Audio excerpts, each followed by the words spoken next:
so many people. To start, I'd like to give just a brief context of Dr. Heersche's life. George Heersche Jr. was born to George Sr. and Winifred Heersche just south of Wichita, Kansas, in a town called Mulvane. There he was raised on a registered Holstein farm. You'll hear more about this from Uncle Fred here in a moment. And graduated from Mulvane High School in 1966. He pursued his education at Kansas State University, where he met and wed his bride, Kathy Scott. After completing a bachelor's in science with dairy emphasis, a master's in dairy science, and a PhD in physiology, George took a position at South Dakota State University in 1975, a month after I was born, my poor parents, where he logged his first 3 years of work as a dairy extension specialist. Then in 1978, he began work at what would be a 42-year-long career at the University of Kentucky. I'd now like to welcome Dr. Richard Coffey to tell you more about Dr. Heersche's career at UK. Dr. Coffey is the chair of the Department of Animal and Food Sciences. He is a swine specialist, which we won't hold against him. He and George have spent many years as colleagues in UK's Animal Science Department. Thank you. Thank you. It is certainly a pleasure to be asked to just say a few words about George and to welcome you guys here to celebrate his career. There's some people you get asked to talk about and you're like, man, I wish they wouldn't ask me to talk about them, because you have to make up stuff, some good things. That is certainly not the case with Dr. George. My biggest challenge is going to be, and Kim gave me very explicit instructions, said 5 minutes or less.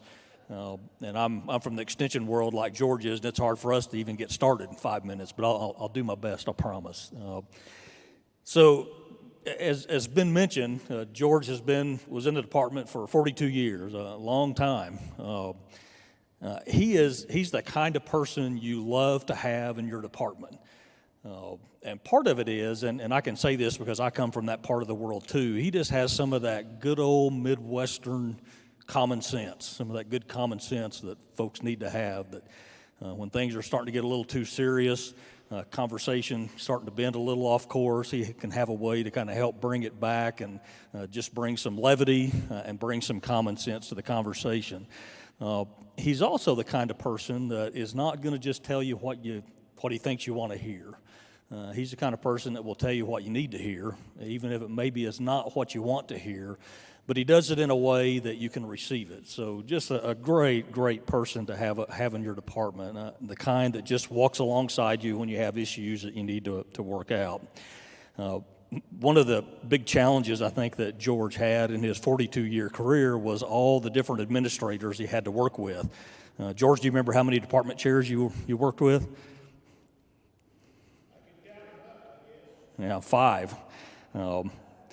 Started with Virgil Hayes, then Bill Moody was interim for a little while, and then Guy Karakoff, and then Bob Harmon, and then the worst one he had was me to kind of finish his career. So he had 5 of those, and there were actually 4 different deans that George got to work with, starting with Charles Barnhart, then Orrin Little, Scott Smith, and then ended up with Dean Nancy Cox. So he had a lot of challenges just to try and get trained and work with a lot of those administrators, because I can say this because I are one, we can be difficult to work with at times, and George did a good job kind of navigating that environment. George was hired to be an extension dairy specialist, and he did that job extremely well, provided lots of programming and lots of educational opportunities for Kentucky's dairy producers. And you don't have to look very far and search very far to find folks that George worked with till you'll start hearing all kinds of stories about how much he helped them and how much he was respected. So just a great, great person that really served and really helped advance Kentucky's dairy industry. But I don't really want to spend most of my time talking about that part of it, because the other part of George's career really was, I think, where his heart was. And George was involved from day one in extension youth work on the dairy side. And he really excelled there. And I truly believe That is where he probably impacted the most people, is there in his extension dairy work on the youth side. In fact, if you start looking back and just looking at some of the different programs and activities that George started or really kind of kept on its path over his career, it's really impressive. He was one of the first ones that really got involved in some of the remote learning kinds of things with the Kentucky Education Network here in Kentucky, KET. He was involved in a development of a course called Introduction to Animal Science, where he really did all the dairy things that was broadcasted to high schools and 4-H clubs throughout Kentucky. And then I don't know if some of you may remember Dr. Kim Ragland. She got started a program called Gee Whiz in Agriculture, and George was very instrumental in a couple of programs in that. From Moo to You was one of them. And also Chickens, Piglets, and Lambs, Oh My was another one. And that one actually had some national broadcast implications to 4th and 5th grade students. So a lot of work he did there. He started the dairy lease program here with our 4-H kids. So some kids that weren't able to come off a dairy and have access to dairy animals was a way for them to be able to still participate in 4-H dairy programs. Coached lots of judging teams. I'm sure you guys were watching the picture scroll across both on the 4-H side and the collegiate side.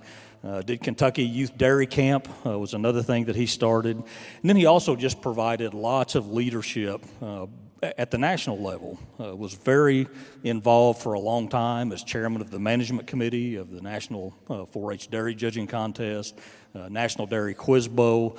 So there's just a ton of things that George did that showed his commitment to and really passion for youth. And so that's where I think George truly shined. And he shined as an extension dairy specialist. But the number of lives that he touched on the 4-H side is, I don't know that you could calculate it. And it's interesting, when you get to be an administrator, you get to look into files that other people don't get to see. So every faculty member and every staff person actually has a personnel file. And so in thinking about, George, I thought, I'm going to dig back in that file and see what I can find. And there's lots of neat stuff in there, and some of it I can't share, but some of it I can. In fact, I want to share one thing, and it was something that George shared with Guy Karakoff, who was the chair at the time. And it was something that George wanted to kind of highlight to Guy, the importance of some of the work that happens on the 4-H side. And so he shares a note that he received from a young, I will say it's a young man, that was on one of his judging teams, a note that he had shared with George. And what he shared with Guy, he said, this is a kind of a tough kid. And I'm not going to say his name. George may recognize it when I read the note. But here's kind of the note that he wrote to Guy, and then I'm going to read to you what the young man wrote to George. It says, Guy, I wanted to share the attached note with you. This youth was on the 4-H dairy judging team this fall. He's kind of a tough kid, does not get along with his mom and dad, 2 earrings, has done a few things that are a bit on the wild side. Anyway, it sounds like being on the team was a positive experience for him. It's a nice affirmation that what we do with our youth is so very important, and this is one of the main reasons that I'm here. And so here is what this young man wrote to George that he shared. And again, I'm not going to say his name, but here it goes. He says, sorry that I've not written you before now. I've been snowed in with homework. I would just like to tell you how much I enjoyed our adventures together. I hope that again someday that I will be able to work with a good person like you. I greatly appreciated your respect for individuality and having an open mind. I think that you are really a great man, and I won't forget our trips. I haven't gotten my car fixed just yet. It should be pretty close in a couple of weeks. I have my younger brother's truck to drive until then. Thanks for all your generosity and help. I learned a lot about cows, manners, and myself. I think that I found my place among the ag scene. I learned that it isn't ag that I hate. It was my father. I only used ag to help me feel better about myself for this hate. I think that someday I would enjoy to own my own spread after I have experienced all the rest. Isn't life short? I have a lot of stuff that I want to do. Right now, I guess that I will take it one day at a time and get to my English paper. Your friend, and he signs it.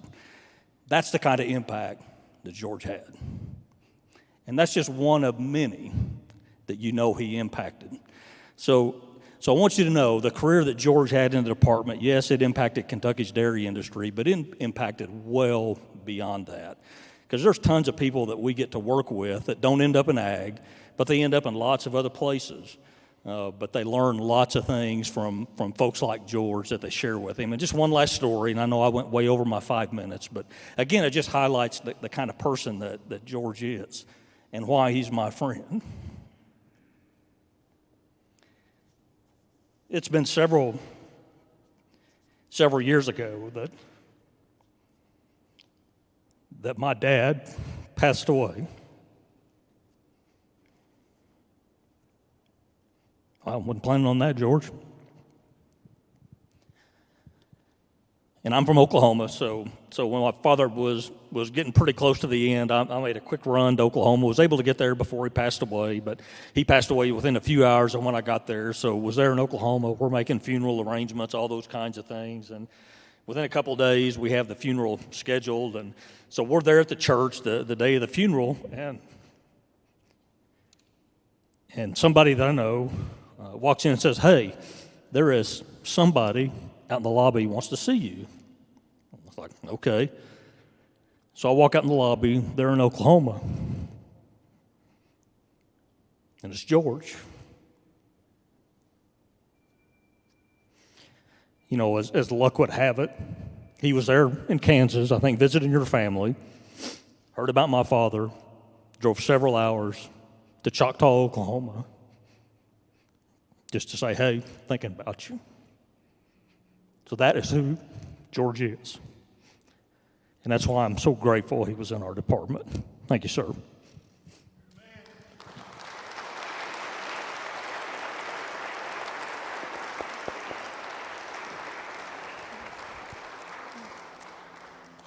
Thank you, Dr. Coffey.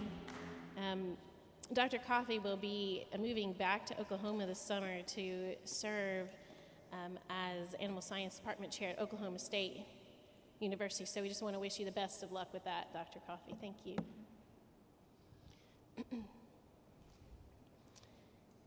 So over the years, Dr. Heersche has worked with many fine colleagues in the Dairy Science Unit at UK. Yes, sir. Can't hear you very well. Thanks for letting me know. Is that better? No? You know a guy can turn the volume up? I might know one, but hopefully that's a little bit better. I'll hold it closer. That's good, thank you. Thanks, Dad. Never ends.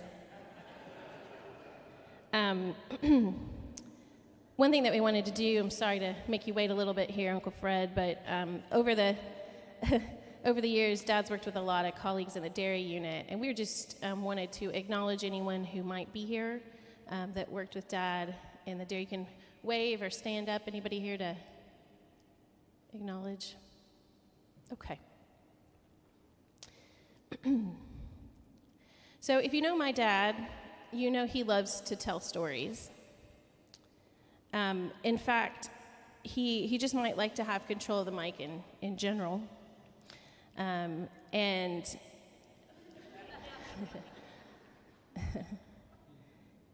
you might see him on the mic occasionally at the events that you've seen him at.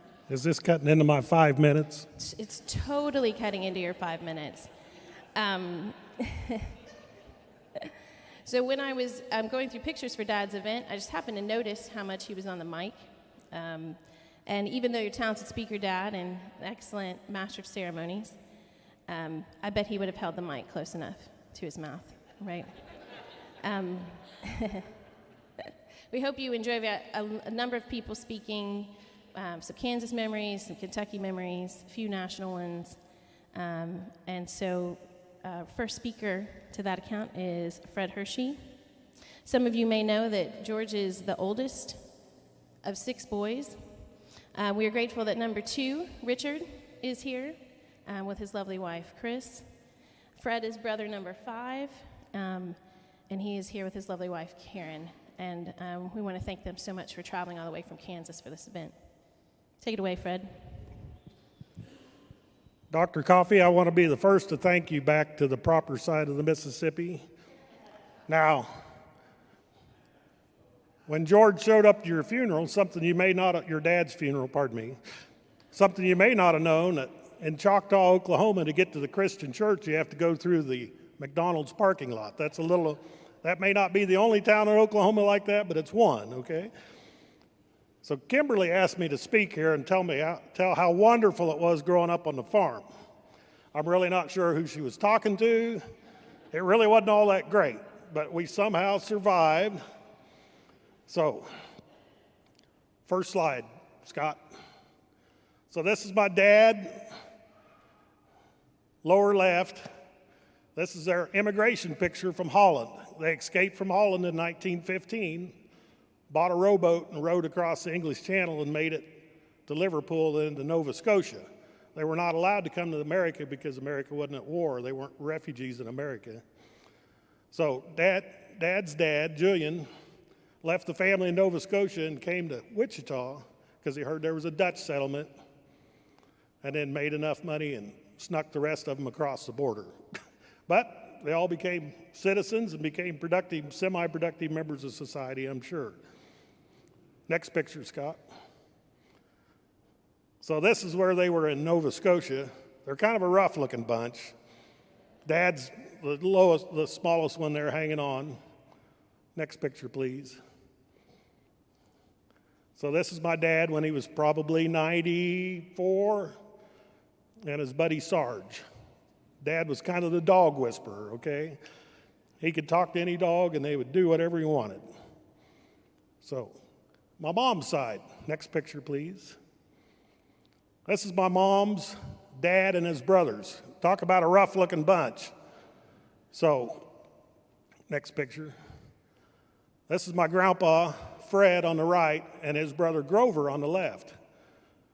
Well, when Fred was about 18, he was engaged to be married, and one of his dad's friends grew ill down in Newkirk, Oklahoma. So his father sent him to Newkirk to help on the farm until he got back on his feet. So when he got back to town, his fiancée had married Grover. So he was less than enthused about that, but he said, I showed them, he goes, I went back down to Oklahoma and married that little gal I was seeing down there. So quite honestly, a friend of mine on the fire department goes, I knew you had some okie in your wood pile somewhere. So we have some Oklahoma things. So next slide. This is my mother, Winifred, lecturing a cow. The cow obviously has the same look on her face as we all had when she was lecturing us. But she was very sharp. So now, from the union of these two people, look what it produced. Not that one. Next, that was his Ted Kaczynski look. Next picture. There we are. Aren't we all just the sweetest things here? George is the oldest, George Richard Stewart on the back, then Dan, myself, and Jim on the front. That was probably Easter Day at my grandma Farber's. I'm sure we were all threatened within an inch of our lives, but we looked pretty well behaved, so there you go. We all ate at the same kitchen table. It was a little bitty thing. It had one way in, one way out. We had to all filter in at once. We were all within thumping range if need be. We went through 2 gallons of milk a meal. Drank one, spilled the other, it seemed like. But Dad always said, you should drink lots of milk. It's the only thing we have plenty of. We're pretty well short of everything else. So growing up on the farm had its pleasures. My brother Dan got poked in the forehead with the silage fork. That was one of the highlights. We don't have any pictures of that. We had 2 brothers that worked for us off and on, the Rourke brothers. We called them the Silo brothers, Upright and Trench. One was tall and one was really small and wide. Well, we buried one of them under a load of silage once and had to dig them out. But they turned out to be relatively normal, I think. On Sunday afternoon, if we were really good, we'd go to town in the 2-ton truck to the swimming pool. I'm sure they just loved to see us come. I can only imagine. no supervision. So George called his father one day and proudly announced, "This is your number one son." So Dad, being the guy that he was, he goes, "No, you're not." He goes, "You're just my firstborn." He goes, "Fred's here doing stuff for me all the time." He says, "You haven't done anything for me lately." So he took it well. That's all right. It didn't seem to affect his psyche any. So one of mom and dad's Holstein friends in Ellenwood, the Dwarfs, had their 50th wedding anniversary. Mom just wanted to go, Dad wanted to go, but I'd been out all night before on a fire call. I was beat. It was freezing rain, but we loaded up and went anyway. Drove all the way to Ellenwood, which was probably an hour and a half, and we got there a little late. We finally found the place.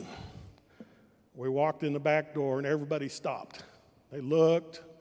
Vernon Dwarf goes, "Oh my God," he goes, "it's George and Winifred." He told his kids, "You need to leave the table. I can see you anytime, but we need George and Winifred up here." So that's kind of what they were like. That's what their friends are like.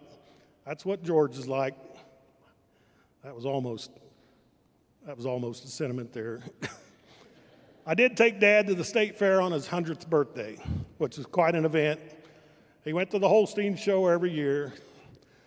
So he got interviewed by Channel 3 there in Wichita, and the guy that is interviewing and said, "Well, now you said that your wife wasn't going to marry a farmer, even though she grew up on a farm, and the last thing she was going to do was marry a farmer. How was that even possible?" Dad, in his 100 years, looked at him and goes, "Look at me. What's there not to like, for God's sake?" Okay. So Mom was always telling us we should all be on the honor roll because she was the number 2 person in her class. And Dad would say, "There's something else doing the backstroke in the gene pool." He goes, "It's not just your mother's. It's just not your mother." And Mom was always willing to say, "All right, all you line up. You're all guilty of something. You're all going to get punished, whether you are or not. I'm sure you're guilty of something." So when Mom was passing away in the hospital, we took Dad to see her one more time. And, he said his goodbyes. And I came in the next morning, told him that she'd passed away. And he said, he goes, "I've seen enough cows in respiratory distress. I could tell she wasn't hanging around much longer," which was just his practical way of saying, we know what was going on. So Ed Call, our Kansas Extension dairyman, a good friend of all of ours, had a saying, "It's not inbreeding if it works, then it's called line breeding." So with the hybrid vigor we have in our line, we should be fine. So there you go.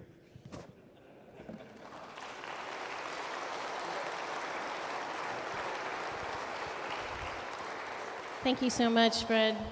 And thanks again to Richard and Chris and Karen and Fred for coming out here. I really appreciate it. Next, we're going to hear from Larry Wapker. Larry and his wife Betty live is it Clemens? Did I say that right? Clemens, North Carolina? Perfect.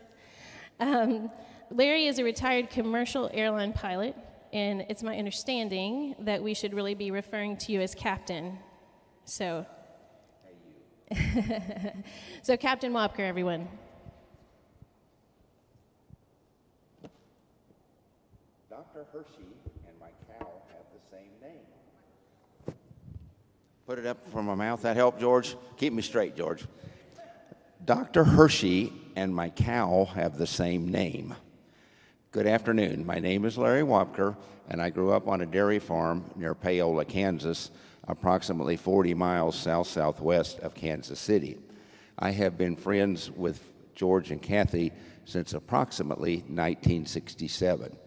During the fall of 1967, in my trigonometry class at Kansas State, I met George Heersche.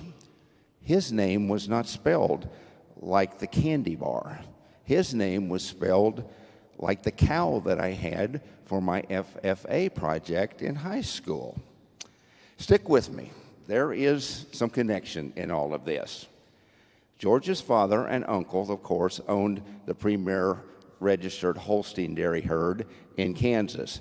Back in the 1950s and 60s, they sold some of their bulls to the Kansas Artificial Breeding Service Unit. These registered names that were included in these bulls said Heersche. Our dairy farm out there was just composed of like 20 or 30 Holstein cows, half registered, half unregistered, and a few brown Swiss thrown in. And so we never owned a dairy bull. Our bull was the frozen semen from the KABSU. When my brothers and I reached 14 years of age, our parents gave us a registered Holstein heifer to be used for our FFA product. When I registered with the Holstein Association, I included Heersche in her name, and her barn name then became Heersche. At the time that I met George, he was living with his brother Richard in a meager dorm-like room at Kansas State at the dairy barn. They milked cows for several hours a day in exchange for their board. What a concept. Around this time, I started working at the dairy barn, performing numerous dairy tasks. Once a month, and if we could have the slide there, it's up, the slide of the Dairy Club membership that particular year. Then you can see that in second row, the second from the left starts with George. I think it goes George, Richard, and Larry. And so that was us. We're looking a little finer than when we were working at the dairy barn. So within a year or so, I started seeing George hanging around with this girl named Kathy Scott. We now know her as Kathy Scott Heersche. After this, George and Kathy were together a good bit of the time. One thing led to another, and they were married June 14, 1969. I was invited to the rehearsal dinner and the wedding. So the day before the wedding, some of our friend group drove down to Mulvane to the dairy farm. When we arrived at the farm that afternoon, the Heersches were putting up hay and putting it in an outbuilding. The group of us, being good farm people that we were, did the proper thing. We got out our blue jeans and went and helped them put up the hay. At like 4 p.m., George said he needed to leave, that he was supposed to be at the rehearsal, so he was excused. The rest of us worked for another 2 or 3 hours and then went to the rehearsal dinner. The next day, we went to the wedding and then went back to K-State. There were cows to be milked, and there was manure to be scooped. I think George and Kathy did take a couple days for a honeymoon. I don't know whether that's true or not. I have a copy, if we can have the picture of the wedding. It's a picture of their wedding. Most people would probably get this article from their local newspaper. Not a good dairy family like the Heersches. I got mine from the Kansas Holstein Quarterly, fall 1969. Highlights include, during the summer, the Heersches were at home in Harper, Kansas. Both are students at Kansas State University. George is a senior in dairy science, and Kathy is a junior in home economics education. Now, when Kathy and George returned to Kansas State that fall, my life got better. They were married, they had a house, and Kathy had a kitchen. You know where this is going. And so Kathy and a kitchen makes for gourmet delight. Be sure to ask her about red velvet cake and the numerous other things that she can fix.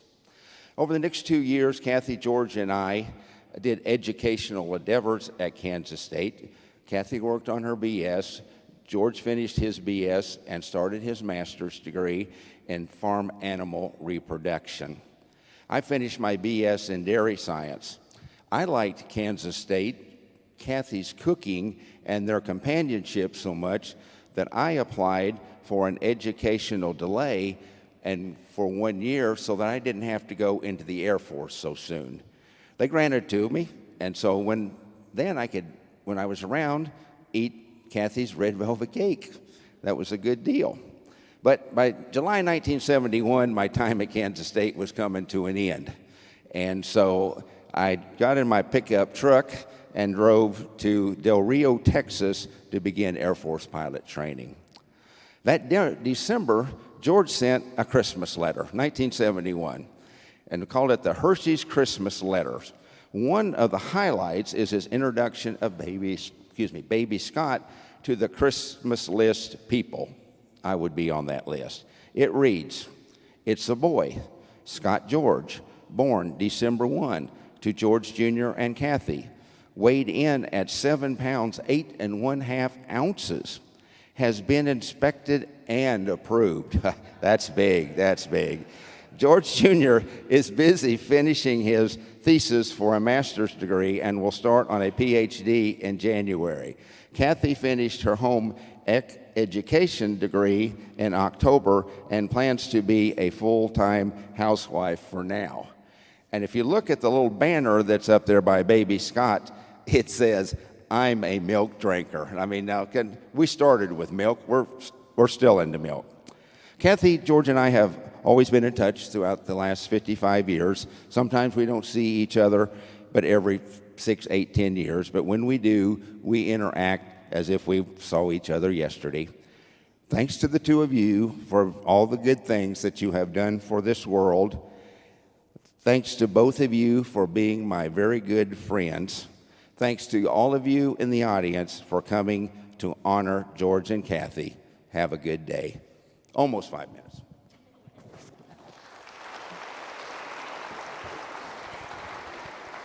Thank you, Larry. I hope you guys also caught a beauty shot of Richard and Chris on that Christmas letter too. Right? It said it's a girl for Aunt Chris, and then it's a boy for my brother.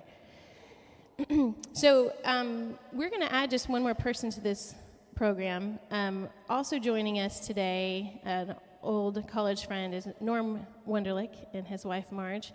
Norm, would you like to come up and say just a few words?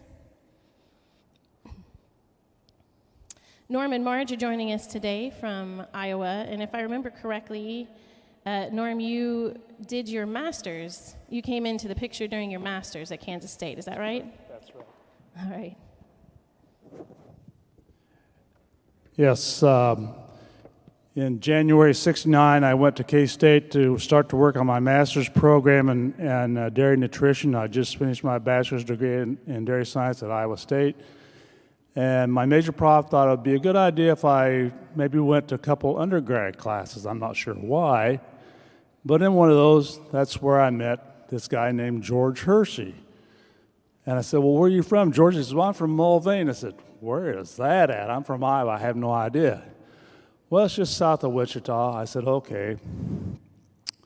So anyway, we became good friends, and I got my master's a year later or so and left, went to work in Nebraska and extension, then into Iowa. And we saw George off and on throughout those years. And I have to thank you, George, for the work you did here with the 4-H youth dairy judging teams. You coached 2 of my nephews and a niece, and they well respected all the things you did for them, all the things you taught them about how to judge dairy cows, but also how to be good citizens and how to work well with other people. They were forever indebted for everything that you did for them. And I do remember a couple times we did come up to Brookings to see you when you were at South Dakota State. You visited us one time in Webster City. We had a good time on our deck. I won't go into what all that involved, but we did make it off the deck back into the house that night. And George, congratulations for all your hard work with the Dairy Extension Service here in Kentucky. You've done a well-deserved job, and congratulations again. Thank you.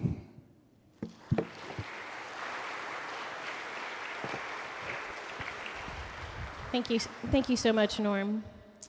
While at Kansas State, Dad's major PhD professor was Dr. Guy Karakoff. After serving Kansas State University for a couple decades, Guy actually ended up coming back to came to UK to be the department chair, as Dr. Coffey mentioned earlier. After retiring from UK, Dr. Karakoff returned to his beloved Manhattan, Kansas, the home of Kansas State Wildcats. But my dad tells me that he bleeds both purple and blue still. Although Dr. Karakoff could not join us in person today, he did send a message that we will play for you now. Greetings. I'm Guy Karakoff, and I was the major professor for George during his PhD degree at Kansas State. George was a good student. I will start off by saying that, and I'm sure a lot of you think that George couldn't make any mistakes. But if I think back on it, George did make a few mistakes, and I thought it would be nice. I know you're supposed to be positive in these situations, but I thought we'll get a little bit of the negative with the positive too. And I thought I'll just sit down and make a list of the things that I think George made a bad decision on, or some kind of mess up, and I'll just make a list of those. And I forgot where I put that list. Give me a second here, I'll look for it.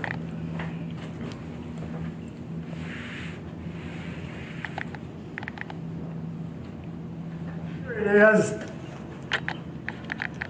That's the list of George's most mess-ups. And I thought, well, that isn't really very nice. I better make a list of all of his really bright ideas, the things that he might have done that got him out of some of these troubles with his, maybe with his wife or his family or even university administrators. And so I said, I'll make a list of all of the brilliant things that George did, the good ideas that he had. And I do have that list. Here they are. Well, nothing could be further from the truth. George has done an outstanding job as a student, did an outstanding job as a extension specialist. And George probably inherited some traits, and they were enhanced by his parents. He was always a collector of information and a disseminator of that information, which makes him a perfect for an extension specialist. And so when he finished his PhD, I was very happy when he went into that area because I thought that was a perfect fit for him. George probably wouldn't have been the researcher that made cutting edge research breakthroughs that wowed the administrators. He probably wouldn't have been the person that brought in multi-million-dollar grants that would wow administrators. But George did do his job as an extension specialist. He gave the information that people needed in the dairy industry, and he did wow his clients, and particularly the 4-H dairy youth that he came in contact. He had a positive influence on thousands of people and the entire dairy industry. I would like to also give Kathy some credit here. Kathy did a fantastic job as a spouse supporter. She always was by George's side through his education and his illustrious career. And I think maybe it was the cinnamon rolls that she had at George's final exam that got George passed on the PhD final exam. I am very, very happy that I could be a part of the Heersche family, and I'm extremely, extremely proud to call George Heersche a friend. Thank you.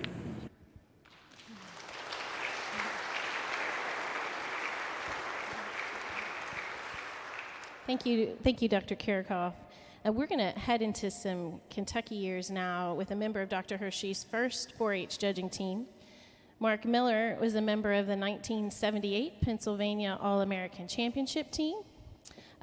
You can see him here, a little bit younger, as the very first recipient of the esteemed Garland Baston Award. Thank you, Mark. Okay, thank you.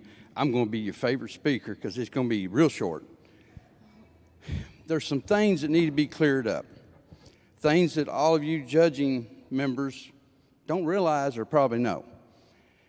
That the first team, Steve Jeffries, Steve, you here? There he is. Karen Nation Coleman, Lisa Hasford Gibson. Lisa's here, right? Lisa? There she is. We had the responsibility to cut the way for the rest of you guys. And we did. Because remember, all the things you've heard so far, you could hear the emotion in Fred's voice about Kansas. If you was on the other side of the river, it's wrong. If you was on the other side, Oklahoma, is wrong. Well, we had to ride with Dr. Heersche, who was fresh off the boat from Kansas. And he didn't have his Kentucky legs. We traveled and went all those places, and everything we did, that was started in Kansas. Helicopter was first invented in Kansas. Ices first were invented in Kansas. And everything we did. But the two main things were Pizza Hut, started in Kansas. And I don't know what the deal is. The Heersche brothers must have went and helped build the first Pizza Hut. And my favorite group back then, some of you may remember, team, was Kansas. It was a rock and roll group, probably don't remember. I think Dr. Heersche was a groupie. He knew everything about them. He told us about it. So that's really all we heard was Kansas. All the best stuff came from Kansas.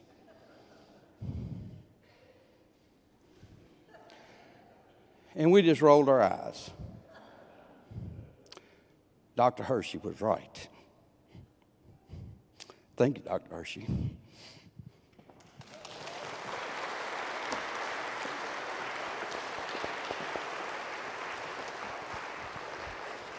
Thank you so much, Mark.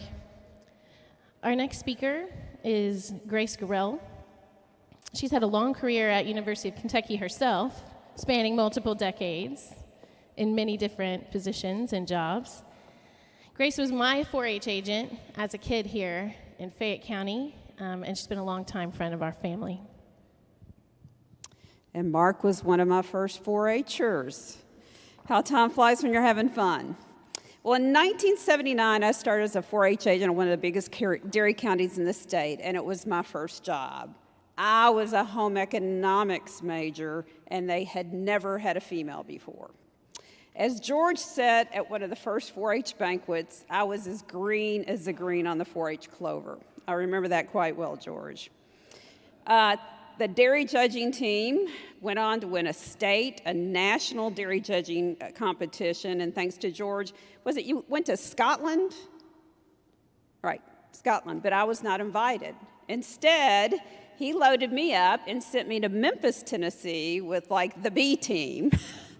And what was great, on the program, they said that I was the coach of the team, which you should, and thank God they still did okay with me as the supposed coach. These are the kind of things you helped me do, George. You helped me learn the breeds of the dairy cattle, because I had no idea. When I helped with the dairy show at the state fair, and all the men that I was working with were giving me a very hard time, you said, Grace, before they have you looking all over those Holsteins trying to find tattoos, I'm going to tell you that you got to check the spots. And Bill Spicer and those guys would have had me crawling all over those cows. And oh, we cannot forget cow camp, can we, Mark? Oh, cow camp. And I'll have to admit, when I first heard about cow camp, I thought, why in the world do you send cows to camp? But I learned I got to go with a lot of these fine dairy kids. And of course, my favorite was when I went to a training for learning more about livestock judging and dairy judging. Monty Chappell and George pulled up a slide, and that it was of my backside. And they said, we know this is something familiar to a whole lot of you. So thank you, George, for highlighting that. It would have been a bigger slide now. Well, and then I left Shelby County and continued on, and George was still a great influence for me. First of all, you connected me with family. I moved to Lexington, and Kathy was one of my 4-H volunteers. Over 30 years ago, you came to my wedding, and I still have the pottery mixing bowl you gave me with the recipe for the bread that I will say that I never successfully made. And then, Scott, I have to thank you because Scott helped me connect to my future husband, because Scott and I were on a program talking about 4-H, and my future husband saw it and decided to give me a call. So I don't know if it was Scott that inspired him or something that I did. And then Kim, I remember my husband and I helping you get your first oboe. So we had part of the criticism on that. But poor Charla, I feel real sorry for you, Charla. You know, she was a baby and was just a teeny little thing. And you know, Kathy was always running around 27 directions with all kinds of children. And we're standing in the ES Good Barn, and she zooms out with all the kids, and all of a sudden comes running back in because their sweet little Charla standing in the ES Good Barn with me. Kathy had forgotten her, but I protected her. But when I moved on to teaching at UK, George, you still held my hand. You sat outside of my classroom to visit with me, and sometimes even tuned in my class a little bit. And then you would talk to me about my new role, which meant so much to me and give me encouragement and, of course, some of those George Heersche words of wisdom. You're the package deal, George. My coworker, my mentor, my friend, my pal. You always have made me feel special. And I knew I could always depend on you to build up my spirits and obviously always make me laugh. Thank you, dear friend.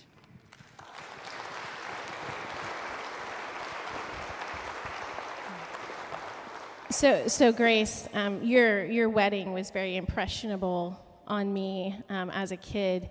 Her groom, Brian, hired a bagpiper to play Amazing Grace at her wedding, and little did I know, Grace, that I would eventually marry someone who plays the bagpipes. So I failed to introduce David earlier. Thank you, my husband David, for being here, and thanks for not bringing your bagpipes. Our next speaker is Charlie B. Edgington. Charlie is from Garrett County. My dad likes to call him the pride of Poozy Ridge. Am I saying that right? Okay, you can correct me when you get up here. Charlie was a grad student in the department in the late 1990s and coached the UK judging team. You can see him here with the 1999 NALE team. Thank you so much, Kim. Dr. Heersche, good to be here. Lancaster, Kentucky. Who would have ever thought I'd had an opportunity to go to UK Grace and go to graduate school? Dr. Harmon, thank you. George, thank you for your patience. But I'm here to tell you today that the man sitting right here gave me an opportunity to do so many firsts in my life. I had an opportunity to go to Madison, Wisconsin, Harrisburg, Pennsylvania, Lancaster County, Hoard's Dairyman, World Dairy Expo, Bob Evans Restaurant on all those trips, Red Roof Inns. Had an encounter with a gentleman one evening with a seeing eye dog at the Red Roof Inn. I don't know. Do you remember that story? That was very close. We'll share that later. Intercourse, Pennsylvania. Sunday afternoon. Amish buggy on the back. Do you remember Dr. Heersche? A Dale Earnhardt number 3 sticker. Graduate school, the stories I could tell. Do I have 13 minutes or 33? Life lessons. Oh my goodness, a book should be written. But man, Brother Fred did an outstanding job. Cows, Manners, and myself. I will say the department back in the 90s, Dr. McAllister, wake up. The department back in the 90s, early 2000s, it was magical. It really was. If it was cards, Grace would sort of look the other way during lunch. I'd leave the office for advancement and run over to play cards with my guys. And we had so much fun. But we learned a lot. Learned a lot about myself.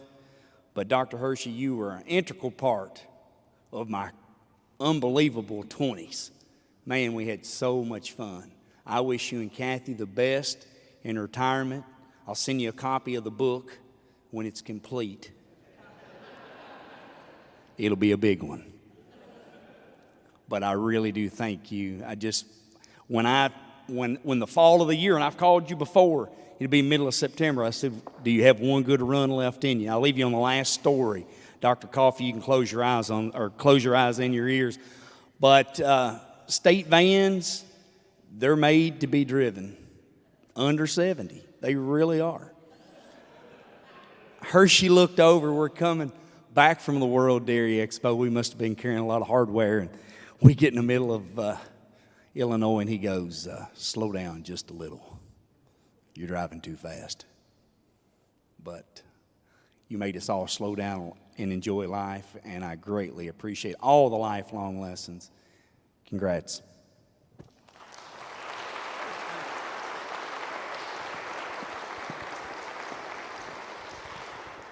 Thank you, Charlie. We're going to hear next from Jeff Bewley. Jeff had the unique distinction of working with my dad, both as a 4-H'er, as an undergrad student, and as a faculty colleague. So although Jeff could not be with us today, he did send a short video message for Dad. Hello everyone, my name is Jeffrey Bewley and I am a former 4-H'er with Dr. Heersche. Dr. George Heersche has influenced more lives in a positive manner than almost anyone I know. One time someone referred to me as a Heersche disciple. I'm lucky to have been mentored by him. He has taught me as much about life and people as he has cows. As a young 4-H'er from a small town, Dr. Heersche instilled in me the confidence that I could have a positive impact on the dairy industry. He helped me through high school, through college, and each stage of my career. I often use his Heersche-isms like, it's been a long time since anything got pregnant without semen, or at least he's consistent in reference to a not so flattering human trait. His dry sense of humor and his sarcasm have helped many of us through varying levels of challenges in life. And I'm very glad to be on his texting list for cows, basketball, and life. Thanks for everything, George. Best of luck in retirement.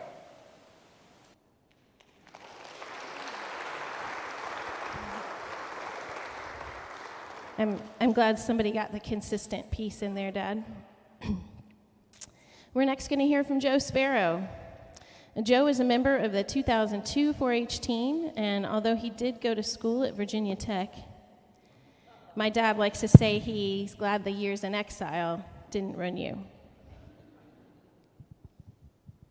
Good afternoon, everyone. I guess I'll start off by saying that it's a privilege and an honor to be here to celebrate the career of Dr. Heersche.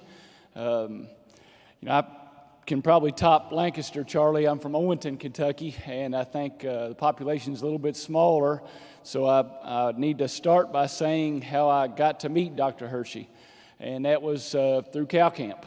So Dr. Heersche, along with Pam Miles, who some of you may know, and Dr. Roger Wunderlich, drug me along to bring me up through cows and 4-H.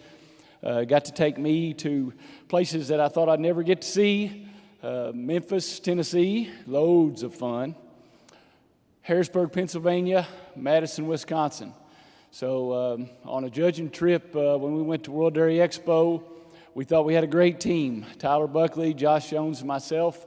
We thought we were set to win the contest. And coming from Owenston, Kentucky, I wasn't exposed to a lot of things that most folks got to see. The first time I ever saw a miniskirt, Dr. Heersche trained us to visualize the cows. place the cows, evaluate the cows, store thoughts and pictures and everything that you needed to know about the cows to place them, to give reasons. I remembered what that miniskirt looked like. My team didn't win. We didn't have an alternate, and no one was there to cover up for my mistakes. And Dr. Heersche approached me afterwards and, handled it with grace. Obviously, he didn't know that my eyes were on the miniskirt, but he handled it. He was the kind of guy you never wanted to disappoint. And as was mentioned earlier, I did not go to the University of Kentucky. Jeffrey and Dr. Heersche both tried to convince me to, and I didn't, and that's not a decision that I regret, but hurting his feelings and disappointing him was something that I said I'd never do again. Dr. Heersche is a tremendous man. I owe whatever success I've had in life and in this industry to him. And thinking about, I came from a county that was not dairy-oriented. My dad worked in the industry, but I would have never gone along this path, never been exposed to cows in this manner. He taught me how to evaluate cows, talk cows, but much more importantly than that, he taught me about life. And I think Dr. Heersche is what I would classify as an influencer. He's the type of person that has had such a positive influence on so many people. And I think about how he nurtured kids, some to stay on this career path and be involved in cows, and some to go on many other trajectories.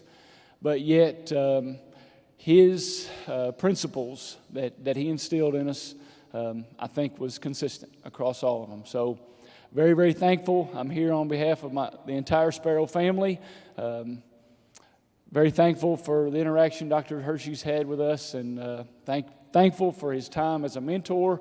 But as Jeffrey mentioned, I'm also very thankful now that I get to be on that text list and call him a friend. So thank you for having me here today.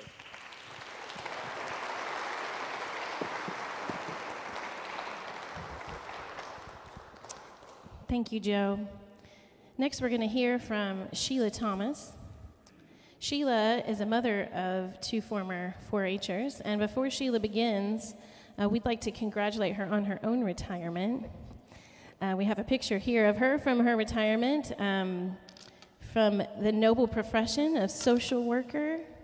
And if I understand right, you worked in that field for 42 years yourself. Is that correct? Yeah. Congratulations.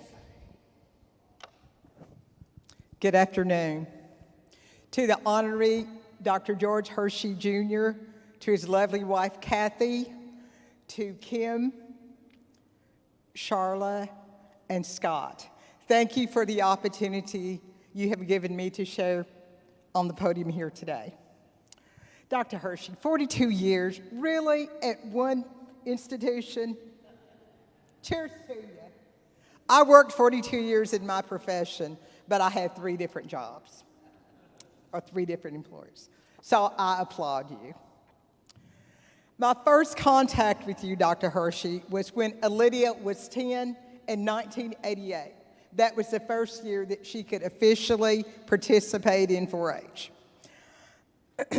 Becky Nash, one of our county agents in Taylor County, brought her and some other youth to cow camp. And Lydia enjoyed the experience. She enjoyed being around children from the farm environment like herself. So she was very interested in being a 4-H'er and being in activities with dairying. She followed her father since she was about 3 to dairy shows.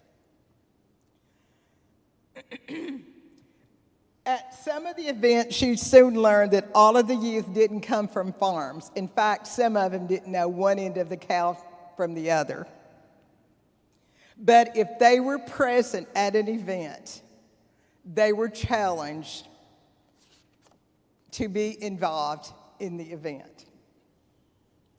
Dr. Heersche, as a parent who had 2 children active in 4-H, dairy showing and judging.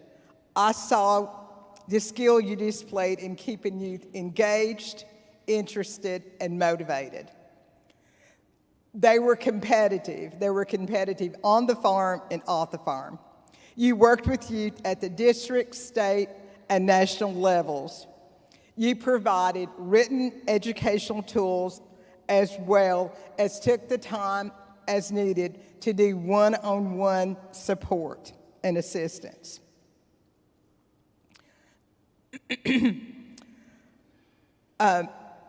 Also, you helped them to better understand what it looked like, what to look for in a dairy animal. In helping them to, it helped them to pick out cows from the herd that they would want to show, how to groom them, and then how to prepare them for a show. It also helped them when they went out to purchase animals, they knew how to evaluate the animal. Some of the most valuable tools or programs that you orchestrated to help youth in dairy judging one of them was a dairy loaner program, cow camp, district dairy shows, junior livestock expos, state dairy judging, state fair judging. You prepared kids for the North American Dairy Show that was held in Louisville, and some of the ones who stayed with it and were advanced got to go to the All-American Invitational Dairy Judging Program and to the National 4-H Judging Contest in Madison, Wisconsin. And some of the children also got to go to the dairy conference.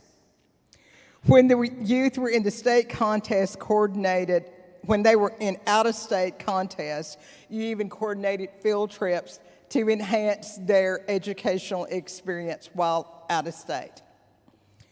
Our son was one of the fortunate few who was able to participate in the American Invitational Dairy Judging and the National 4-H Judging Contest in 2007. And while the team did well, they did not win the contest, but they developed relationships, personal and resource development that far exceeded winning the contest. If you remember on that team, it was Chris, Megan Bailey, and Chris and Megan Bailey were very competitive with each other. And she was from Barron County, and then Austin Webster and Joey Bentley were from Spencer County. They are able to reach out to each other now if they need something. Educational opportunities through Extension provided our youth through your leadership stretch further than learning about dairy animals. As the kids are now young adults, able to reach out to each other. 4-H Youth Development has supported us as parents in our efforts in raising children who are honest, have a good work ethic, and a friend to his neighbor through community service. Dr. Heersche, you have embraced, taught, and supported our children, aiding them increased tools to where they are successful in life. While few of the kids you worked with chose as a career to do direct dairying, many work in indirect services to support successful dairying. Some areas are ag education, banking, marketing, nutritional services, value-added products, and government. Dr. Heersche, when you look around at UK and Extension and evaluates the fruits of your labor, you can see it was not in vain. You can see your harvest has been much in your personal home as well as those you mentor through Extension. May you continue to stay connected to your love for Extension through the now young adults you have impacted and enjoy the harvest of your labor. One more thank you, Dr. Heersche, for making sure every child who showed interest was given the opportunity to excel through Extension. Again, thank you and we love you.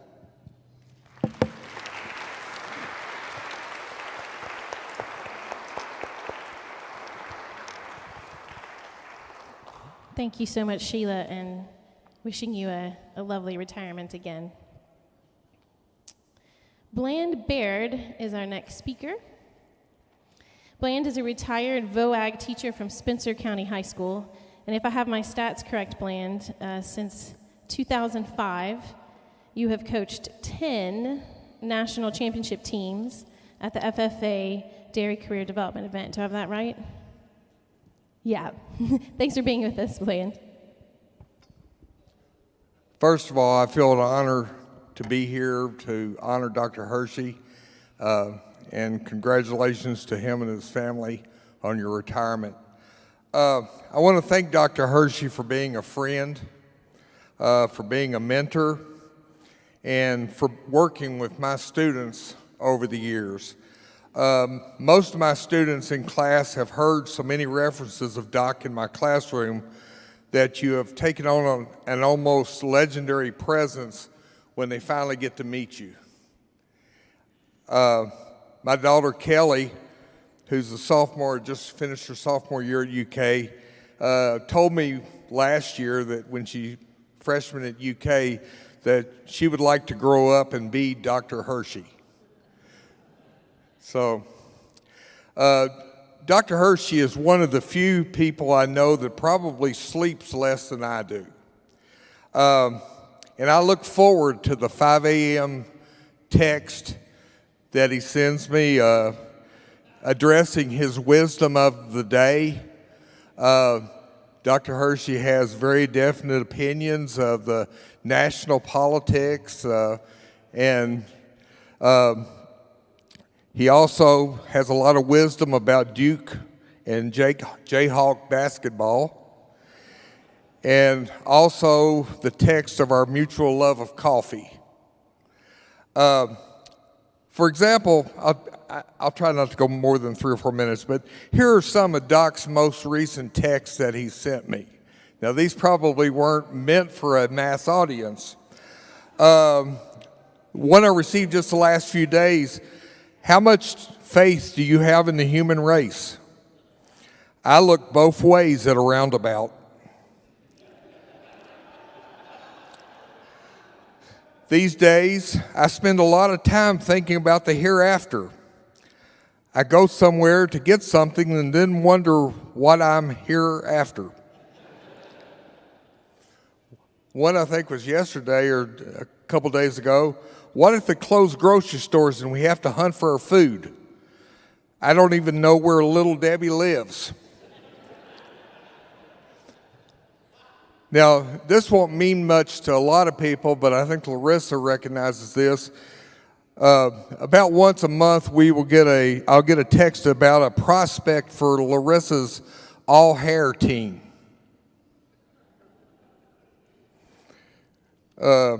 What he sent me, well,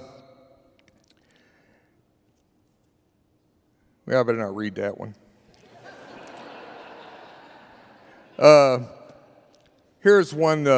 Whoever said money can't buy happiness isn't watched Coach smile while the refs are paving the way for Duke to win the national title. But seriously, congratulations, Doc, on your retirement. Don't ever underestimate the impact that you have had on your past students, your teams, your co-workers, the people around you, and myself. Thank you. We love you, Dr. Heersche.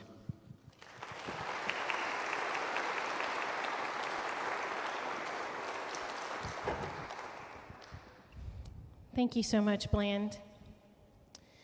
During his time at the University of Kentucky, my dad forged many relationships and friendships with colleagues throughout the nation. We're going to hear from one of those individuals now. We have a video from Horde's Dairyman's Corey Geiger next.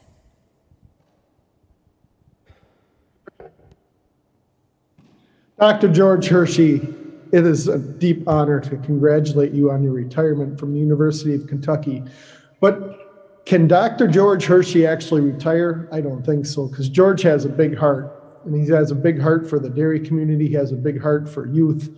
And I can't think of a better way to gather friends together. I wish I could be in Kentucky right now. It's spring planting season. I'm actually today headed to a Holstein Foundation board meeting here in Chicago, Illinois, but wanted to take a couple minutes here to congratulate you on a long and wonderful career. You were the third winner of the Hoard's Dairyman Youth Development Award, and certainly you're in a trio of great leaders from across the United States to win that award. Could have easily been the first-time winner of that award from the American Dairy Science Association. Over the years as a leader in our dairy industry, George, and I really mean this, I often think of you, what would George do? George, one of the things I think when I think of Dr. George Heersche is a calming, rational influence, a steady leader, someone who looks at the big picture, brings information together, and develops the right solution to a difficult challenge.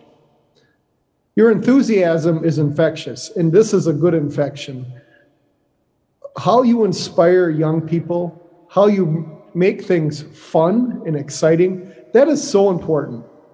And it's one of the things since I joined Hoard's Dairyman here way back in June of 1995, I always think about when I think of Dr. George Heersche. You're a friend to many people. You're my friend as well. And I'm really pleased to call you a friend. I also, a little fun note, I pulled up a Holstein USA pedigree. As you know, I'm finishing up my term here as the 65th president of Holstein USA, coming up here in July. So I guess I have a little bit of a retirement going on in that realm, but George, you've always had a pair of K's deep in your heart, the great state of Kentucky, where you've spent 42 years in the University of Kentucky staff, and your home state, the great state of Kansas. And the Heersche Dairy, the Heersche Holstein herd had bred so many great cows, and Heersche Complete Jewelry certainly tops that list at Excellent 96, a two-time All-American nominee as an aged cow and a Reserve All-American in 1980. George, you have a long and deep resume. And what's not on that resume, though, George, you're a great person. And I wish you all the best in your retirement. And from the entire team at Hoard's Dairyman and all your friends at Holstein USA, I wish you all the best. Thank you.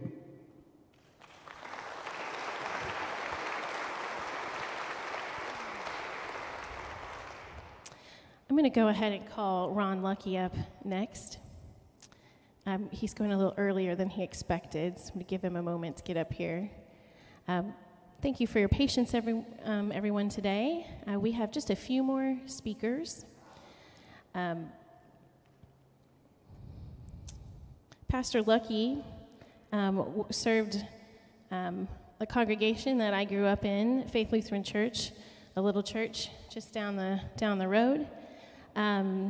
And although he is retired from having to speak, we were lucky that he went ahead and volunteered to say a few words today. Thank you, Pastor Lucky.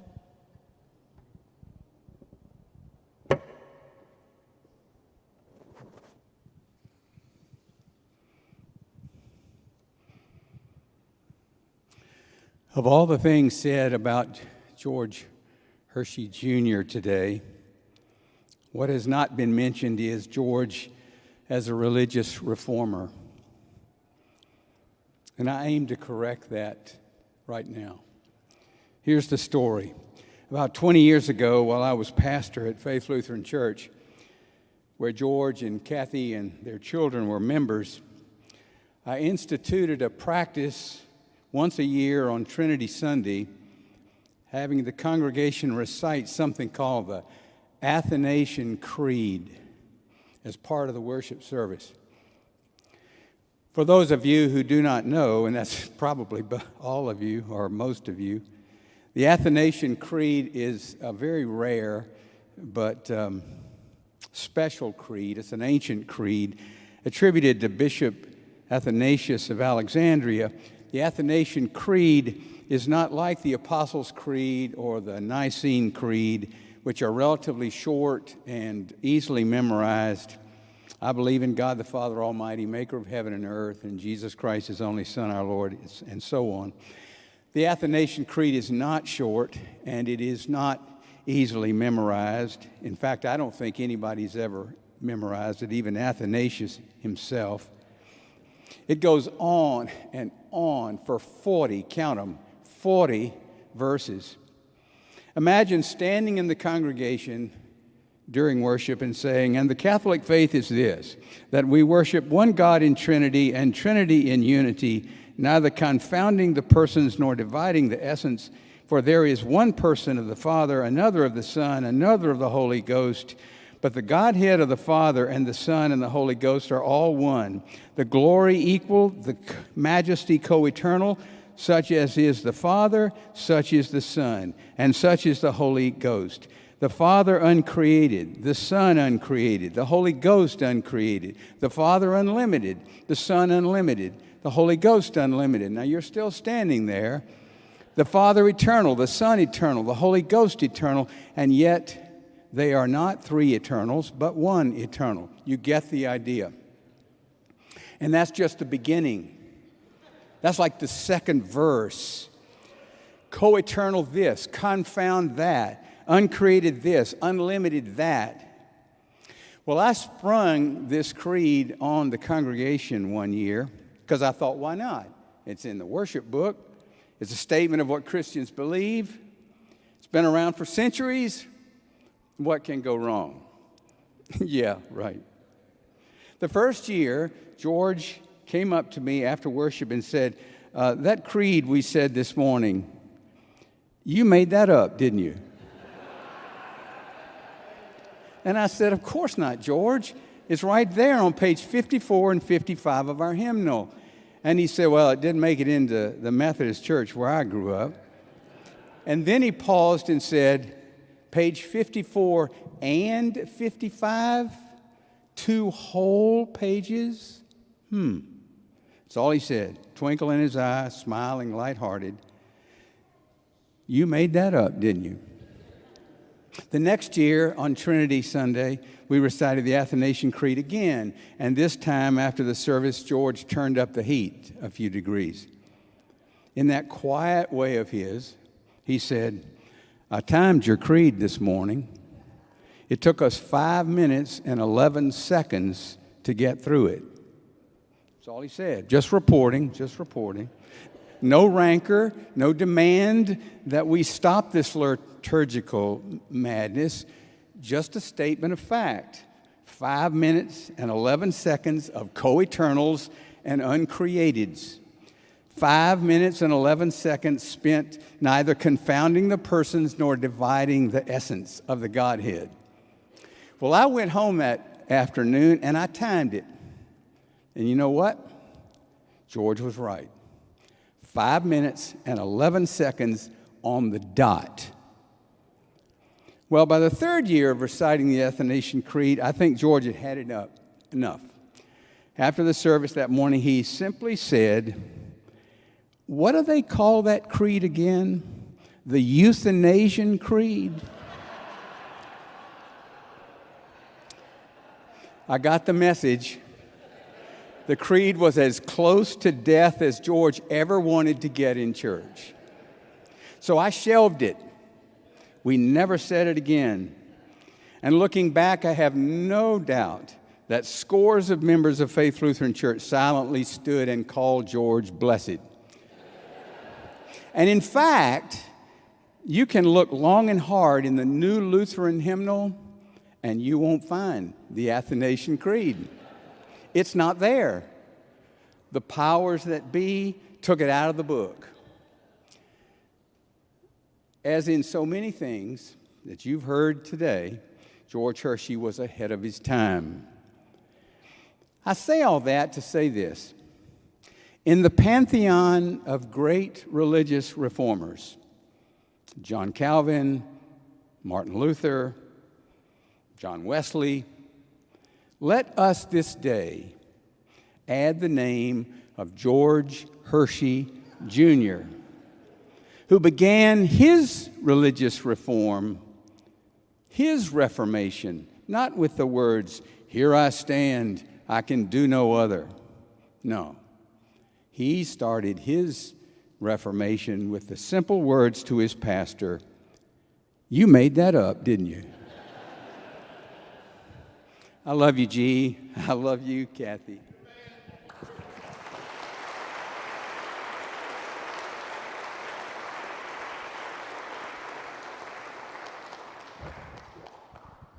Thank you so much, Ron. We're next going to hear from Doug Waterman. Doug joins us today from upstate New York, Madison specifically, I believe. Doug received his master's degree and PhD from UK, where he also coached the UK dairy judging team. And I'm wondering if you guys can guess what decade that was in by this beauty shot of him and his dairy judging team.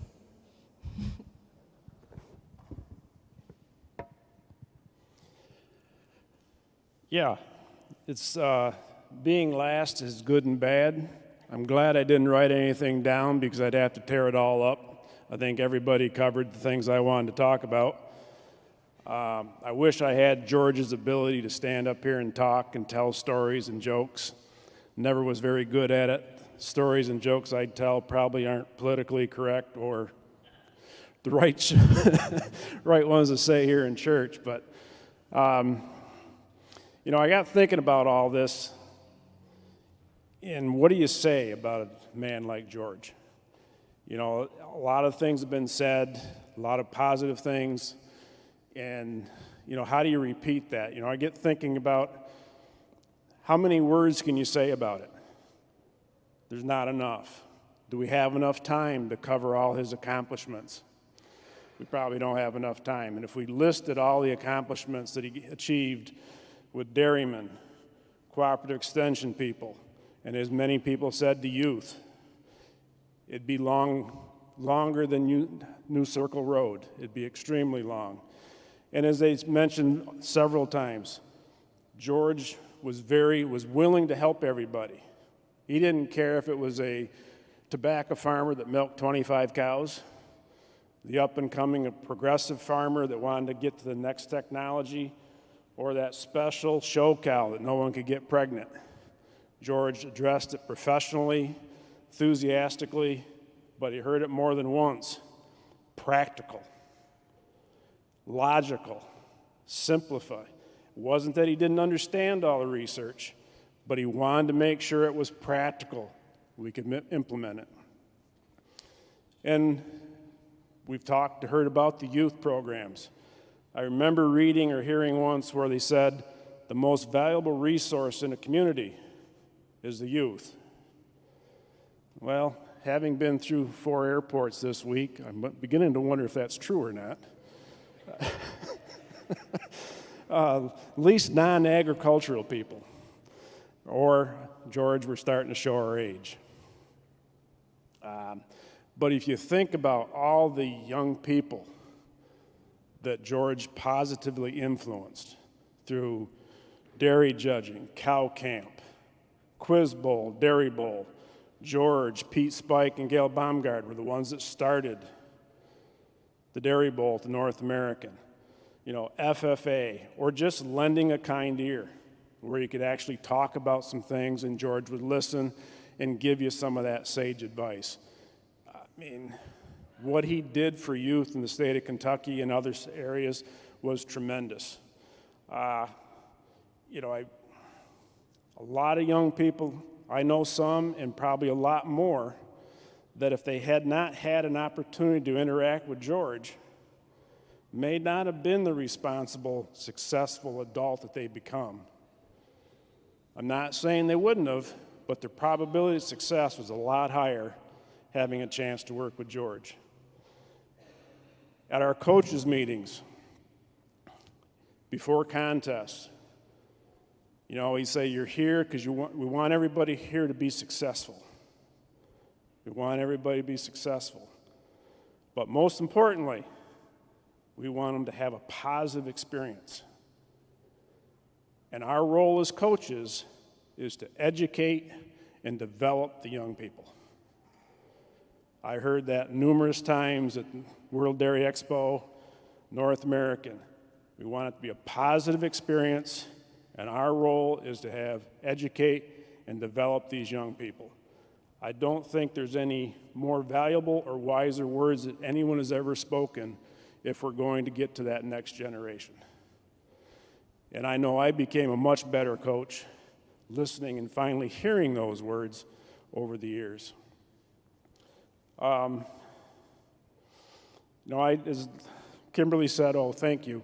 I asked her how much time we had. She said 5 minutes.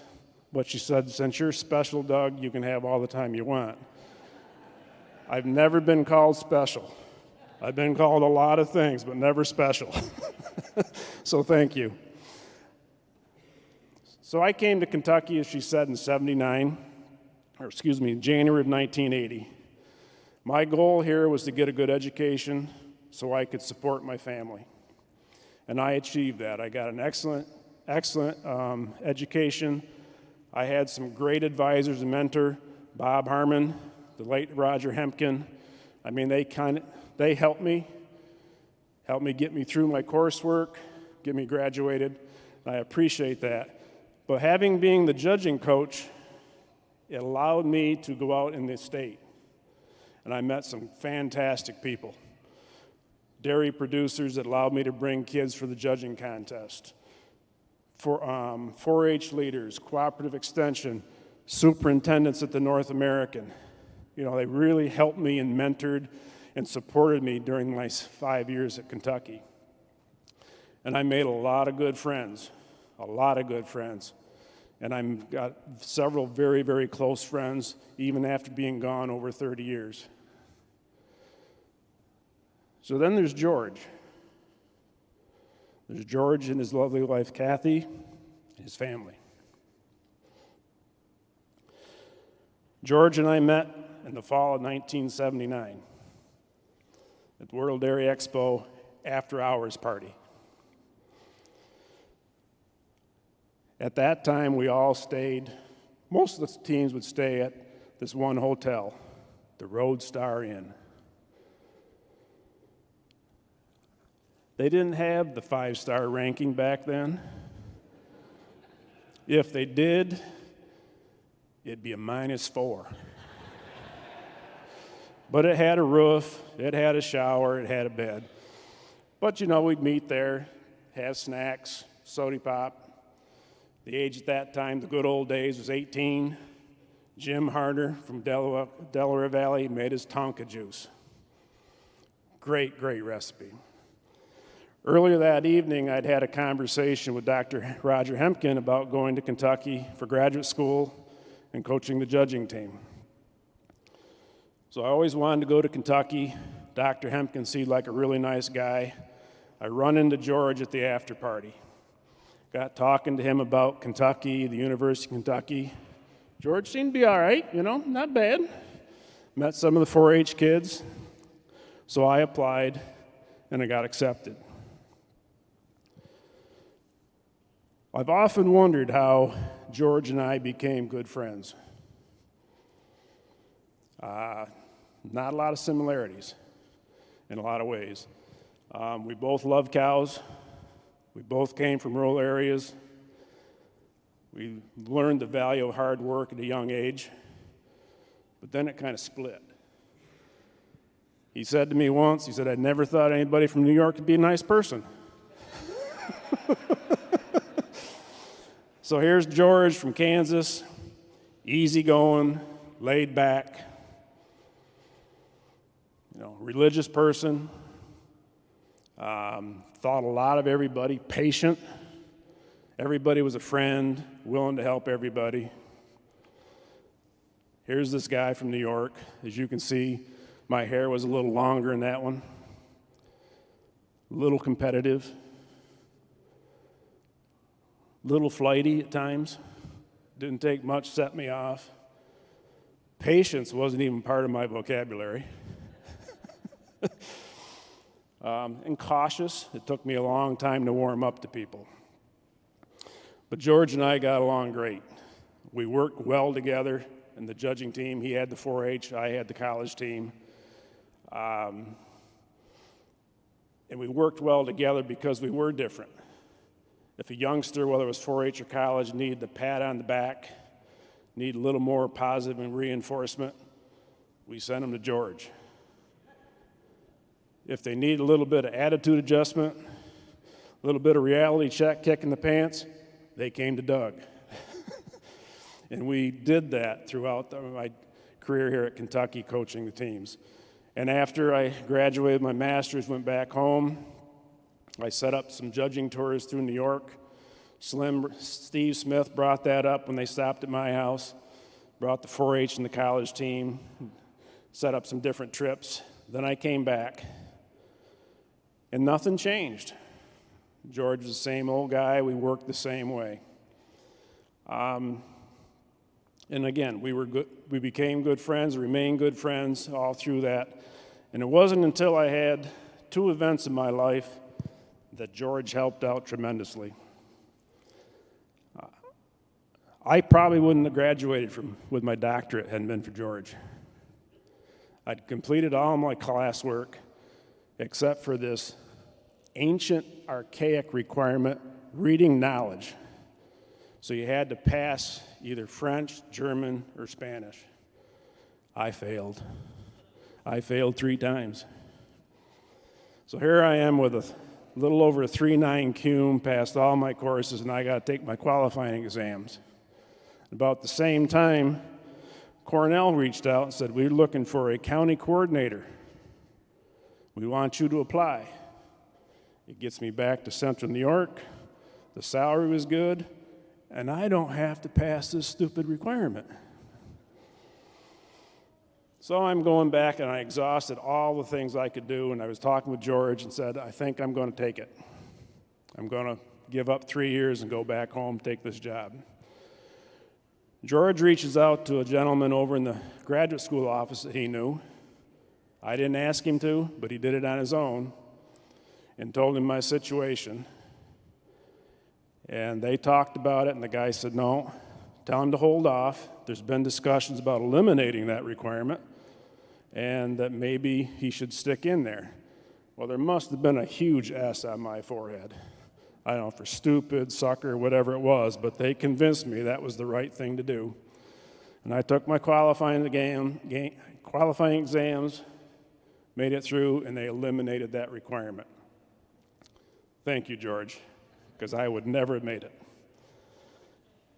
And then my family was in an accident, and we had a lot of help, a lot of support from a lot of people in this room, and I do thank you for that. You'll never know how much that meant. I get a call from George. I'm coming.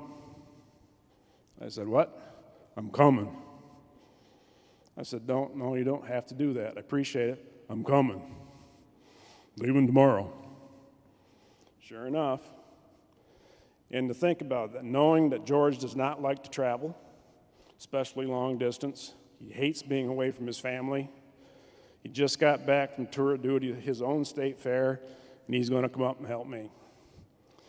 And as Charlie said, he drives 1 speed, slow reverse. My 88 team at Harrisburg came up to me on the way before we headed back, and they said, Doug, you got to get the keys. You got to get the keys. We can't live through another drive like this. So he is consistent. He is consistent. So George came up and helped a lot. He kind of took care of my youngest son at that point, entertained him. After hearing the stories, I'm not sure who entertained who. Ran interference with my sisters-in-laws. You probably need a Purple Heart for that one. And as many people have said, he gave that subtle advice. Just as I was starting to get off a center, could have gone off the rails, he'd make a comment and bring me back in. And I knew after that we were good friends, but we were special friends. George, you're a special individual. You think of others. Dr. Coffey mentioned that. Everybody else talked about how you put other people first, how you think of them, and I truly appreciate that. And I knew from that day forward we were great friends, and that either one of us was in trouble, we'd be there if it was humanly possible to support that. So I can't say enough of how much I appreciate that, what you did for me in both situations, the support from your family, and yeah, I really appreciate it. So in finishing up, I'd really like to say thank you, Dr. George Heersche, or as affectionately known as Doc Chalk, for your 45 years of dedication to the University of Kentucky, the Kentucky Dairymen, the youth of Kentucky, and 43 years of extremely good friendship, and I look forward to many more years.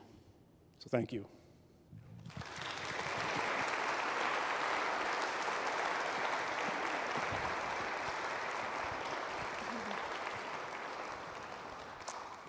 Thank you so much, Doug.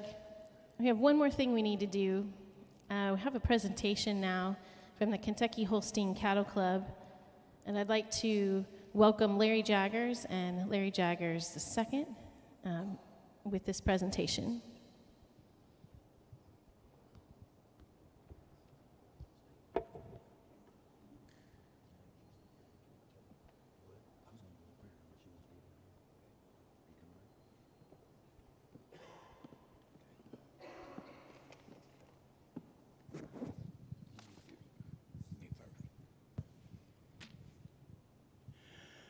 Well, is it on?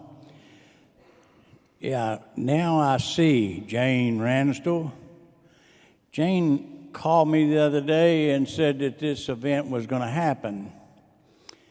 Well, apparently she knew more about it than I did, because I didn't know what I was getting into when I said, yes, I'll help you out, Jane. So anyway, the Holstein Cattle Club is in good hands right now with people like Jane. But anyway, it gives me a great deal of pleasure. I personally have a lot of respect for George Heersche. But I brought somebody with me that I want to go ahead and present a few comments, because I think this means what it's all about, Dr. Heersche. It was the youth. My son, Larry. Well, I was asked to come, and then, of course, I'm not worthy to be with this group here, because you ain't going to see my picture up on any of the top teams up there. So, but my memories go back to Dr. Heersche, back to my childhood some 40 years ago. And I wrote a few notes here because I wanted to take this opportunity to honor Dr. Heersche. And I'd be remiss if I didn't have a chance to speak. And I'll try to keep it short, because a wise man once told me the mind can only take what the seat can stand. And I know y'all getting tired of sitting out there. So, this goes back to, cow camp during the quiz bowls and everything. And it started a long time ago for me. But Dr. Heersche taught me many things about dairy judging and other aspects of dairy. But however, I wasn't the most successful at the levels I guess I could or should have, or I guess as good as I could have done. I mean, Doug Waterman can probably attest to that. But anyway, I wasn't the top judger. But I enjoyed. I had a great network of people. I got to meet a lot of people, and I appreciate that. In fact, David Croshaw, we still work together in our endeavors, and we can kind of go back and talk about that. But later in life, there were many things I learned from him that impacted my life today. I continued my life after college into my career, but not necessarily in the dairy industry, but in something actually quite different, or a whole lot different. And I kind of alluded to it because I'm more on the crop production side. But I still instill the values of teaching the dairy knowledge to young students. In the beginning, when I had started my career, even though I wasn't doing that, I still saw the importance of doing that. I worked with a lot of FFA and 4-H with quiz bowls and dairy, and actually they turned out pretty good. So something come out of it, Dr. Heersche, and I appreciate that. But I realize the importance of working with the younger group and their pursuit to whatever they wanted to be in, whether it's in the dairy industry or whatever. And even though I may not have continued my life in the dairy, I saw the importance of working with that youth. And you know, like I said, a lot of these may not go into the dairy fields, but they do whatever they want to do. And I supported young farmers with different groups, Farm Bureau, with the Farm Bureau Young Farmers. With my work, that I also work with the youth, the interns, and in fact, I put a plot out the other day, a corn plot. In fact, I've had 2 of them this year that involved 4-H and FFA students coming out. And I took the time that I wanted to take to teach them. And I believe I've got that, a little bit of that from you, Dr. Heersche, and I appreciate that. But one thing I really appreciate about Dr. Heersche and our connection is he always made himself available, especially when Dad would ask if he would come to Hardin County to judge the Good Dairy Contest. And it was always an exciting time to get to see Dr. Heersche. I know it's been a few years back, but you've done it for many years. But I guess the thing that made me just a little more special to me, and I'd be remiss if I didn't talk about this, is over 26 years ago, Dr. Heersche come to a small little town of Hardinsburg, Kentucky, to watch me get married. And that just kind of was special to me. I was in that church getting prepared, and I happened to look down the hallway, and I said, oh, my goodness, that's Dr. Heersche. And he took that time of his schedule, because believe me, there's not a straight road that goes to Hardinsburg. I don't know if anybody's been to Hardinsburg. There's not a straight road that gets there. But I appreciate Dr. Heersche for being there. You know, Dr. Heersche, I may not have been the top judge or even the lead in the dairy field, but you have given me a path to work with youth to better their past in whatever endeavor they are, and I really appreciate that. I wish you the best. I wish you the best in retirement, and I want to thank you with all my heart for helping me to see the best in people and in the youth. And you know, I want to thank you on behalf of my family. I want to thank you on behalf of all the youth that you've touched. And at this time, I believe, as a representation, because you know, I haven't been involved with the hosting cattle club. Now I was involved back at with the junior hosting cattle club. But on behalf, I believe we have a presentation that we'd like to present to Dr. Heersche.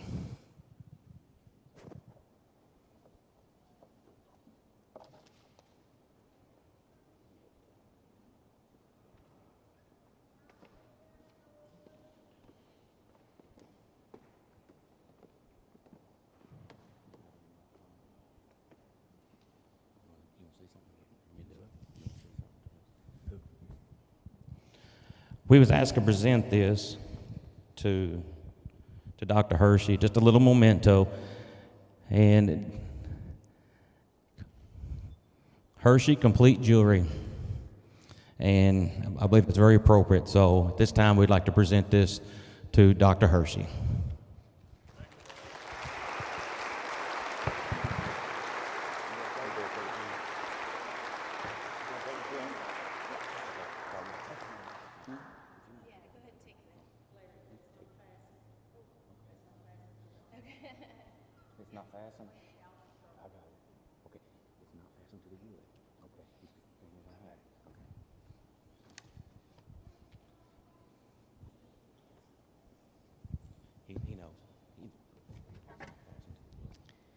What we have here is a cast of the famous Heersche Complete Jewelry that has been mentioned several times today. I'd like to thank the Kentucky Holstein Cattle Club, Jane Winslow, for making that happen. Thank you so much. It's awesome. You're that way to me too, okay? Okay. Hear me, you set that down. Here, Rich. It's not hooked on. It's not hooked on the wood. Jewelry's not hooked on. Fred showed her some. He can hang on to her.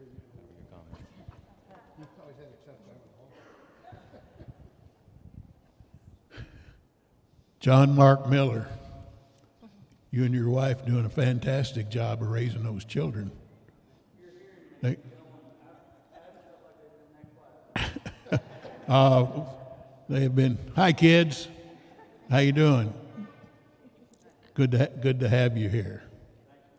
You know, it's funny. I guess I'm going to have to get back to work on the book. The memories are just flowing. Funny what you think of this kind of thing. Mark G. Miller, where was it you told Dr. Lane to put that whistle? I guess we don't need to go there. We don't need to go. Funny about the things you think of. got a text from Jane Wessels Schlickhow in Argonia, Kansas. Says, why doesn't your daughter talk with a Kentucky accent? Well, duh, she was born in Kansas, you know. Not that hard to figure out. Well, I had lots of things I wanted to say, but I'll keep it short. I appreciate all of you being part of this journey, and it's been a very special day, been a very special career. I'd like to thank Kathy for being by my side through all the ups and all the downs. Especially like to thank her for washing all those manure-covered coveralls over the years. I don't think they ever got dirtier than we were working on Doug Waterman's PhD project with BST. Doug Muzzy is here. Have you talked to Muzzy? Okay. But all of you are special to me, and many thanks to Kim, all her work on this, and Larissa Tucker, my extension associate for several years, and if it wasn't for Larissa, I'd have had to retire like 12 years ago. She's been a great partner in keeping the youth work going and involved in this. And to my children and grandchildren, I want you to know I'm proud of you. I love you. To Jennifer and David and Jermaine, appreciate you being part of Team Heersche and all that you've contributed. And thank everybody for putting this reception together, Larissa and Miss Hayes and Andrea and several other people are involved with this, Susan Childs Romines. And who am I leaving out, Larissa? Amy Brandstetter provided the milk, locally sourced from Legacy Dairy, Hiceville, Kentucky. That good brown Swiss milk, Joe. Cheney Dairy Barn donated the ice cream, so we appreciate Carl Neal and Deborah and Elizabeth and all the Cheney folks for supporting this. Thank you to Holstein for this lovely award. That's just fabulous. So I could go on forever, but I think it's time to have a reception, isn't it? What do you young people like cake? You like cake? You like chocolate milk? Okay, well, that's why you came then. Here we go. So Dad's going to take a moment to get into the reception area. We had a super full program. We had no idea how long it would last. Thank you for your patience. 45 years is a long time, so 2 hours compared to that is nothing. And so really appreciate you being here, either in person or online, to support Dad today.